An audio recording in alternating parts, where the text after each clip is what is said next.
सबसे पहले तो आप सभी का इस मोहब्बत के लिए शुक्रिया। थोड़ी देर अगर मैं आपके सामने ना आऊं तो आप लोग बेचैन हो जाते हैं, आपको फिक्र होने लगती है कि आखिर वजह क्या है, पूरा दिन हो गया है, फराज भाई की कोई वीडियो क्यों नहीं आई है। आप सभी का इस फिक्र के लिए शुक्रिया। देखिए, जहां एक तरफ पूरी दुनिया मिलकर एक अलग तरह का प्रोपेगेंडा चला रही हो, वहां पर कुछ चंद लोग अगर छिपे हुए सच को दुनिया के सामने लाकर रखते हैं तो जाहिर सी बात है कि थोड़ी बहुत दिक्कतों का सामना तो करना पड़ता ही होगा।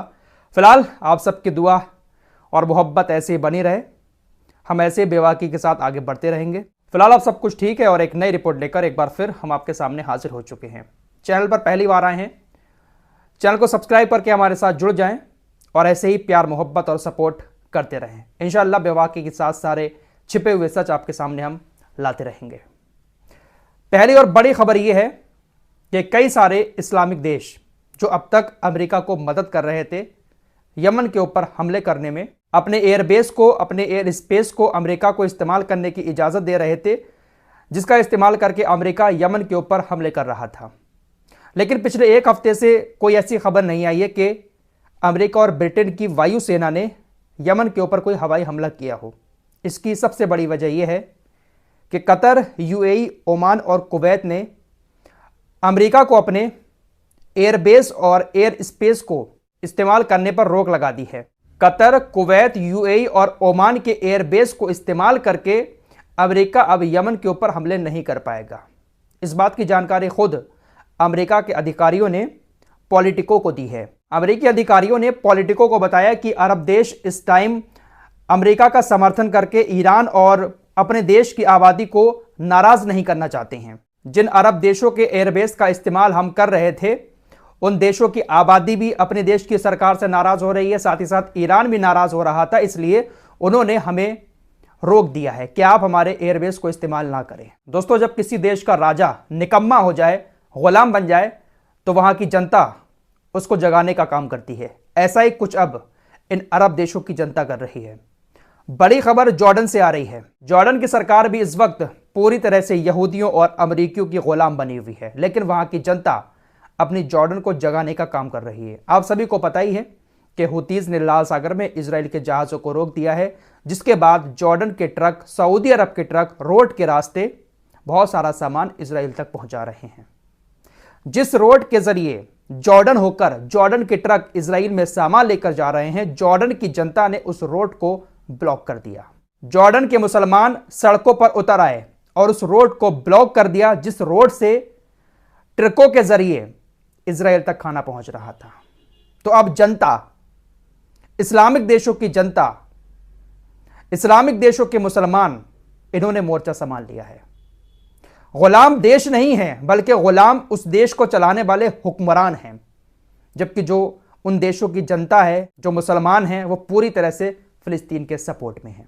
कल आपको खबर दी थी कि तुर्की के राष्ट्रपति रजब तैयब एर्दोगान इजिप्ट के अंदर आए हैं।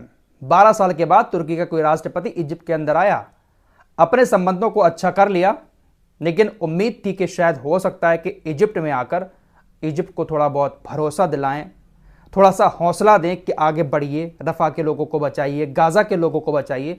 लेकिन फिलहाल यात्रा से वापस आ चुके हैं एर्दोगान और तुर्की पहुंचकर कहा कि हम शांति की अपील करते हैं, गाजा में हम शांति की अपील करते हैं। इजराइल का कट्टरपंथी नेता बेन गवीर, इसने एक बार फिर से जहर उगला है। इसने कहा कि पूरी दुनिया यही कह रही है कि फिलिस्तीन को अलग राज्य बना देंगे, फिलिस्तीन को अलग राष्ट्र का दर्जा देंगे, तब शांति होगी।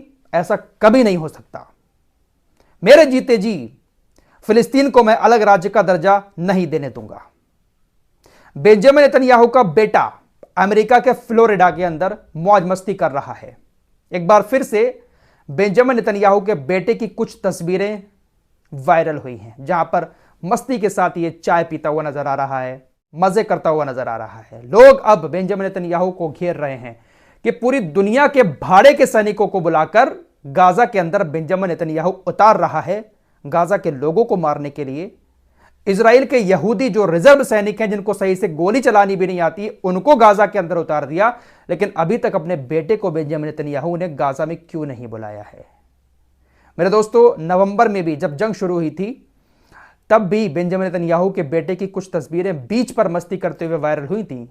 नेतन्याहू सबको लड़ा रहा है, लेकिन अपने बेटे को आराम से अमेरिका के अंदर मजे करवा रहा है। यहां से हर देश की उस जनता को समझना चाहिए जिस देश के नेता लोगों को सड़क पर उतार देते हैं दंगा करने के लिए, और उनके खुद के बच्चे कहां हैं, उस दंगा करने वाली भीड़ को इसका पता ही नहीं होता है। किसी भी नेता का लाडला बेटा सड़कों पर उतरकर ना तो वो धर्म की रक्षा करता है और ना ही देश की रक्षा करता है। बहुत सारे एग्जाम्पल आपके सामने हैं। फिलहाल एक बड़ी खबर लाल सागर से आ रही है।